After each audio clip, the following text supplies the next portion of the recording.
বাংলাদেশের ম্যাক্সিমাম মানুষ ইন্ডিয়ারে বয়কট করছে। সামনে ইন্ডিয়ান প্রিমিয়ার লিগ আইপিএলের নিলামের ড্রাফট চলবে এবং বাংলাদেশের প্রায় 11-12টা প্লেয়ার নাম দিছে। বাংলাদেশে আলোচনা চলতেছে এইটা নিয়ে যে লিটন কুমার দাস কোন দলে চান্স পাবে, তা মোস্তাফিজুর রহমান চেন্নাইতে চান্স পাবে, সাকিব আল হাসান চেন্নাইতে চান্স পাবে, রিশাদ হোসেন কলকাতায় চান্স পাবে, নাহিদ রানার 150+ গতি, ওরে তো কিনবেই, ওরে কিনবে রয়্যাল চ্যালেঞ্জার ব্যাঙ্গালোর। আমার কথা হচ্ছে আমরা তো ইন্ডিয়া বয়কট করছি, এখন ইন্ডিয়ালারা কি আমাদের বাংলাদেশি প্লেয়ারদের কিনবে কি কিনবে না এর তো কোনো গ্যারান্টি নাই। কিন্তু আমরা এমন কোনো জায়গা নাই, ফেসবুক, ইউটিউব এবং বিভিন্ন কন্টেন্ট ক্রিয়েটর মানে ভিডিও মেক করে তারা জানাই দিচ্ছে চেন্নাইতে শিওর সাকিব আল হাসান, ব্যাঙ্গালোরে শিওর নাহিদ রানা। এখন যদি নিলামের সময় এই প্লেয়ারগুলোর না কেনে কোনো দল, বলবে এই যে ইন্ডিয়ালারা আমাদের সাথে দুর্নীতি করছে, আমাদের বাংলাদেশি প্লেয়ারদের নেয় নাই, আমাদের বন্ধু মনে করে না, ওদের আইপিএল বয়কট, ওদের হ্যাং বয়কট, ওদের ট্যাঙ্ক বয়কট। অথচ আমরা অলরেডি তাদের বয়কট করে বসে আছি, তাদের 7 সিস্টার খেয়ে দিয়ে বসে আছি। আবার আমরা চাচ্ছি আমাদের প্লেয়ার তারা নিলামে নিক, আমাদের প্লেয়ার কিনুক, আমাদের প্লেয়ার খেলুক। আবার যদি তারা না নেয় তাহলেই আমাদের সমস্যা, তাহলেই আমরা আবার সোশ্যাল মিডিয়া ফাটায় দেব, উত্তপ্ত করে দেব, আগুন জ্বালায় দেব। আমি আসি আসলে বাংলাদেশি প্লেয়ারদের কোনো দল নিবে কি নিবে না এর চান্স কতটুকু এই বিষয়ে দেখেন। বাংলাদেশে যত প্লেয়ার আছে ওয়ার্ল্ড ওয়াইড মানে ওয়ার্ল্ডে যদি কারো সুনাম থাকে সেটা সাকিব আল হাসান, এরপরে যদি কারো সুনাম থাকে সেটা মোস্তাফিজুর রহমান। এবং এরা ওই ইন্টারন্যাশনাল পর্যায়ে এমন পারফর্মই করছে যে কারণে তাদেরকে চাহিদা বেশি থাকে এবং তাদেরকে কেনার আগ্রহ বেশি দেখায়। অন্য কোনো প্লেয়ার ইন্টারন্যাশনালি এত ভালো খেলে নাই।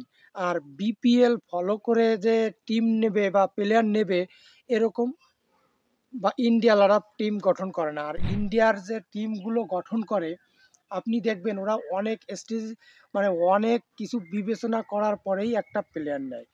আর তার থেকে বড় ব্যাপার হচ্ছে একটা দলে খেলতে পারবে মাত্র 4টি বিদেশি। তো আইপিএলের টিমগুলো কিন্তু বরাবরই দেশি প্লেয়ারদের কেনার প্রতি ফোকাসটা বেশি রাখে, যেহেতু 7টা প্লেয়ার দেশি খেলবে আর বিদেশি প্লেয়ার মাত্র 4টি খেলবে। এখানে অপশন রাখে সবসময় একটা ভালো অলরাউন্ডারের, একটা ভালো পিচারের আর 2টা ব্যাটসম্যানের। এখন বাংলাদেশে ওই মাপে টি-20তে ধুম ধারেক্কা 6 মারবে, 4 মারবে, যেমন ক্রিস গেইল, ম্যাক্সওয়েল, তারপরে বাটলার, এই কোয়ালিটির প্লেয়ার বাংলাদেশে নাই। এটা একদম রিয়েলিটি, এটা সত্য কথা, বাংলাদেশে হার্ড হিটার ব্যাটসম্যান নাই। এরপরে 150+ গতির বলার বা কন্টিনিউ ওয়ার্ল্ডব্যাপী খুব ভালো সুনাম করছে, র্যাঙ্কিংয়ে 5 নম্বরে আছে এমন বাংলাদেশের টপ ক্লাস বলার নাই। থাকলে মুস্তাফিজ আছে টপ ক্লাস বলার, লেফট আর্ম বলার, এই কারণে মুস্তাফিজের চাহিদা থাকে, মুস্তাফিজকে কিন্তু তারা কেনে।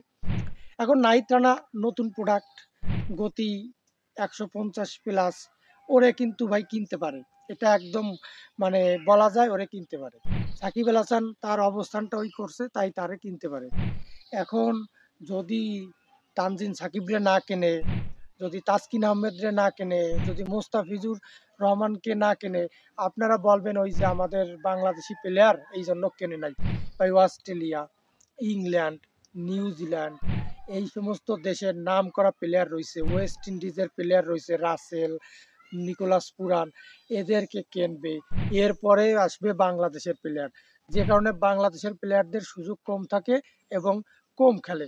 তারপরও যদি বাংলাদেশি প্লেয়ারদের যদি অ্যাবিলিটি থাকে অবশ্যই তারা কিনবে। কিন্তু আমাদের স্ট্যান্ড 2 রকম, আমরা বাংলাদেশিরা আমরা 2 রকমের স্ট্যান্ড।